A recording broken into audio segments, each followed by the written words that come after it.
Você conseguiu mais ou menos estimar o custo disso? Olha só, não é um custo barato em função da necessidade de você ter uma equipe trabalhando dentro do clube também, né? Você tem vários mecanismos de trabalho.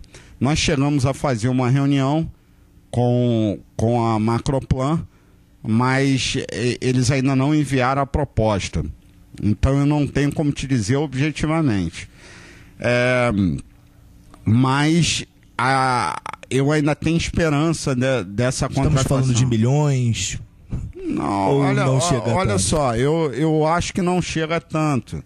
Mas, de qualquer maneira, qualquer investimento hoje extraordinário para o Fluminense pesa muito. O Fluminense tem uma dívida de 400 milhões. Às vezes a gente esquece disso.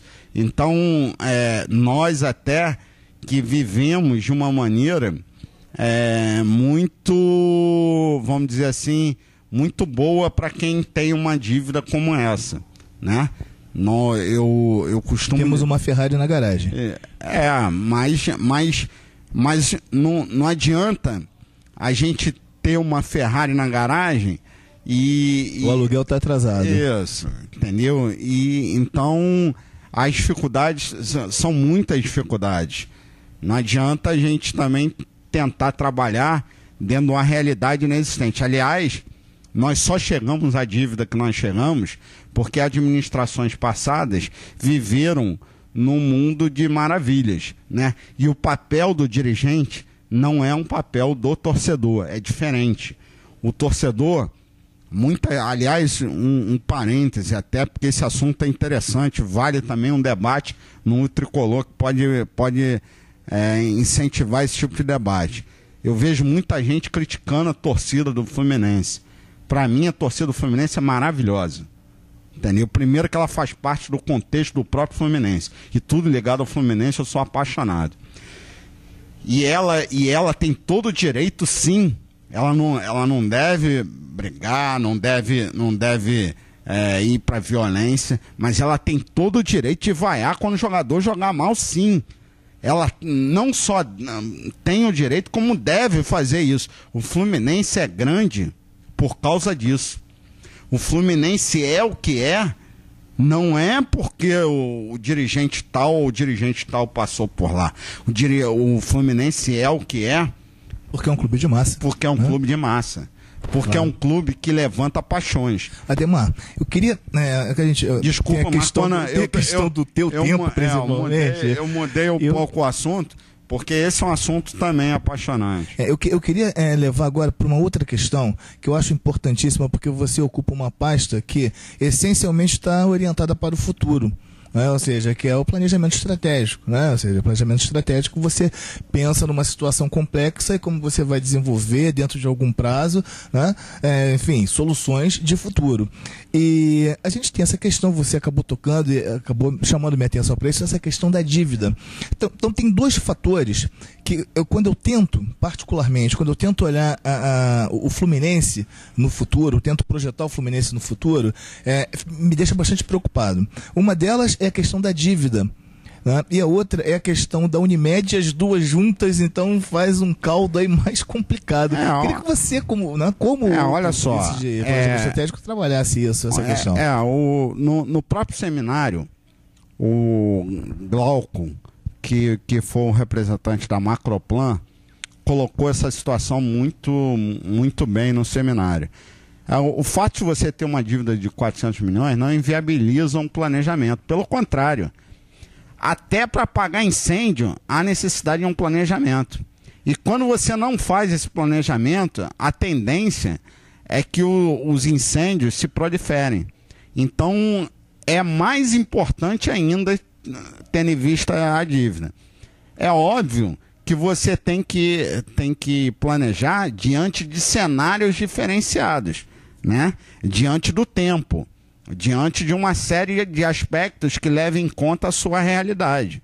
Você não vai planejar uma coisa que for completamente fora da sua realidade. Não vai conseguir executar. Isso, né? isso. E a maior prova de que isso é viável são os governos.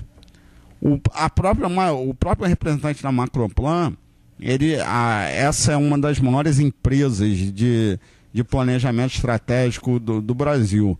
Eles já fizeram um planejamento estratégico da Petrobras, Eletrobras e de uma série de outras empresas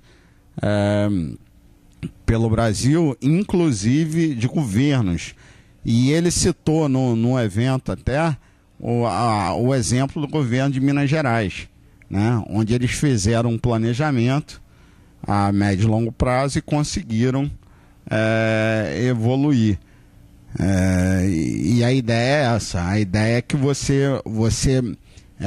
e isso nós falávamos também no seminário, no primeiro ciclo, que aquilo ali era apenas um pontapé inicial. Aquilo ali não era um fim em si mesmo, né? Você num clube de futebol trabalhar planejamento estratégico é um negócio muito difícil, porque o sujeito pensa no hoje apenas. Infelizmente é assim. A realidade é mais complexa, porque além de envolver as questões de mercado, ainda envolve paixão. Isso. E muitas vezes as pessoas que estão ocupando os cargos, elas não são profissionais da área, elas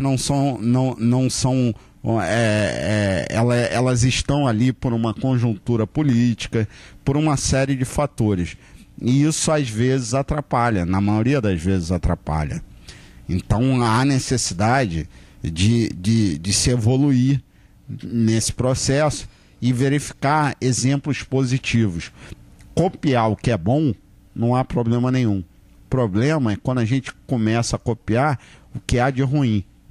Falando em copiar o que há de ruim, voltando mais uma vez à questão da dívida, um hábito ruim, eu acho que o Fluminense herdou, pelo menos a atual gestão herdou da gestão passada, é do aumento da dívida. Ou seja, existe uma diferença, por quê? Porque a atual gestão ela paga o corrente da dívida, né? O que não acontecia na gestão passada. Ela está tentando equacionar a dívida, está tentando parcelar a dívida, mas a dívida continua aumentando, né? Se a gente olhando o balanço de 2012 em relação a 2011, houve um aumento. Fala-se em tendência dela continuar aumentando. Ou seja, quando é que a gente vai conseguir? Eu sei que a pergunta não é mais adequada, seria mais adequada talvez para alguém da área de finanças ou para o próprio presidente, mas como você está envolvido no conselho diretor, de repente acho que pode dar uma luz para a gente nesse sentido. Quando é que a gente pode conseguir ver ser estancado esse processo, ou seja, aumento da dívida e, enfim, por mais que nós façamos esforços? Olha só, Marcela, ninguém prometeu resolver o problema da dívida em 3 anos. Até porque se tivesse prometido isso, seria um irresponsável, mentiroso de marca maior. Estaria numa camisa de força hoje, né? Isso. Então, o que há necessidade é de se equacionar essa dívida o quanto antes. Isso tem tido várias tentativas de se resolver. Se resolveu a dívida trabalhista, resolveu entre aspas, né? Se equacionou a dívida trabalhista através do ato trabalhista. Está se tentando, através de algumas decisões judiciais, inclusive favoráveis, o equacionamento da dívida fiscal, que é um pouco mais complicado. O que foi esse confisco que teve agora, que atrasou o salário? Porque disseram que já tinha sido equacionado essa não dívida. É confisco. Na realidade, nós tivemos uma série de penhoras em função de dívidas passadas que, como você bem colocou, o corrente vem sendo pago, mas existem dívidas passadas que já entraram em fase de execução fiscal, e essa execução fiscal chegou a um ponto que o fisco vem e manda penhorar, no caso, os créditos, né? Então nós fomos penhorados tanto em receitas oriundas da TV, como da premiação do campeonato.